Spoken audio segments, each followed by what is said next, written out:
Hey, what's up, everybody, man? So, with the draft a few days away, we're looking at Washington. Washington, they currently hold the number 2 pick.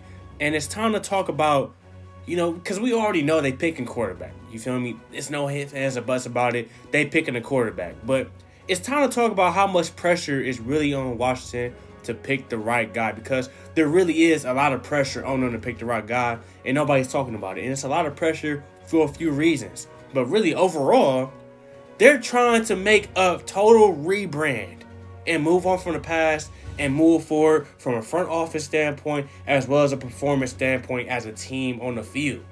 Looking at the Washington Commanders, some of the changes they made, they changed the name. They went from the Redskins to the football team to the Commanders. And it was rumors that they was going to change it again, potentially to another name or to the Redskins, even though the Native Americans wasn't fucking with that shit. But they said, hey, we might change it back. It was a petition for that. Then they got rid of Dan Snyder last year. Dan Snyder, you already know what's up, Dan Snyder. Dan Snyder was just not a good owner, and he had a whole lot of other stuff going on that really just caused a lot of drama and just not a good atmosphere for the organization, and even players and fans felt it. So they got rid of him. And then this year, they got rid of Ron Rivera. Ron Rivera was always overrated anyway as a coach to me, but they got rid of Ron Rivera, they got rid of him and his shenanigans, and they brought in Dan Quinn, and Dan Quinn's going to bring in his guy. So they've done a lot of necessary moves as far as the front office and ownership to improve this team. Now it's time to make improvement on the field. Washington, outside of last year when they went 4-13, Washington has been a pretty decent team. In 2020, they went 7-9. In 2021, they went 7-10. In 2022, they went 8-1. And one of those years, I believe it was 2020 or 2021, they actually made the playoffs. But the whole problem about Washington is, outside of, their obvious defense issues and coaching issues they've had, even though the defense was never really that bad, the defense just got bad. But they've been struggling at the quarterback position. They've been trying to upgrade that quarterback for years. But over the past few years, they tried to upgrade when they drafted Dwayne Haskins. But even when they drafted Dwayne Haskins, it was rumors that there was a disconnect between the front office and the coaching staff. Ownership and the coaching staff. But they had Haskins, and Haskins, we know he just didn't pan out.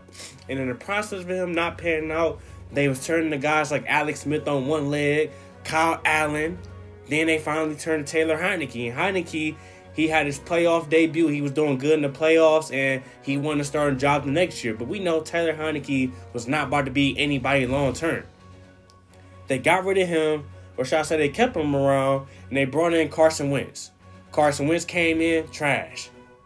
It was the point where him and Taylor Heineke was both playing that starting job throughout the whole season. Then Ron Rivera had a special thing for Sam Howell, and Sam Howell just randomly became a starting quarterback hands down last season. We seen how that went. Not saying that Sam Howell don't got a future in the league, but it will not be with Washington, So considering that this team has been struggling, and the reason why they've been struggling to upgrade that quarterback is because every year they either were too good to have a fortunate draft pick to pick a top quarterback in the draft class, or there just wasn't that many options on the free agency market or trade market, which is why they have been able to upgrade until this year. Considering that they was 4-13, they landed the second pick, and there's some good options out there. We all know they not about to get Caleb Williams. Caleb Williams is the option for a team. Chicago's going to take him. But the second spot is tricky. You got Daniels out of LSU. They like him a lot. It's rumored that they're going to pick him. But overall, once upon a time, Drake May was the guy to go number 2. So I don't know what happened there. Was the fall off in the draft stock. But he, once upon a time, was the guy to come off the board number 2. And there were idiots saying that he should go over Caleb Williams. You feel me? It was like that. So then you got J.J. McCarthy. He's creeping up the board. They talking about, hey, he might be the second best quarterback. So it's just a lot of pressure on them to really pick the right guy. Will they pick the right guy? We hope.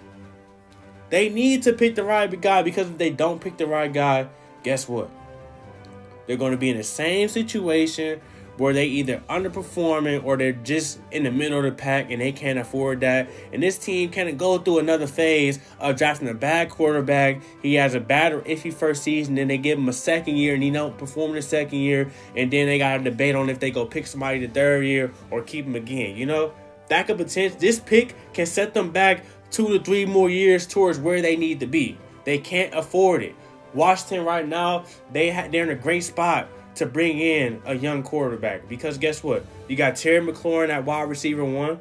You got Jayon Dotson at number 2, and whoever else you're going to add to the wide receiver room. I don't remember who else is there, but they got 2 decent pass catchers. Well, one good one and one up and coming one. You done brought in Zach Ertz. Zach Ertz is a solid veteran tight end. Solid veteran tight end. So you got Zach Ertz. Then you brought in Austin Eckler.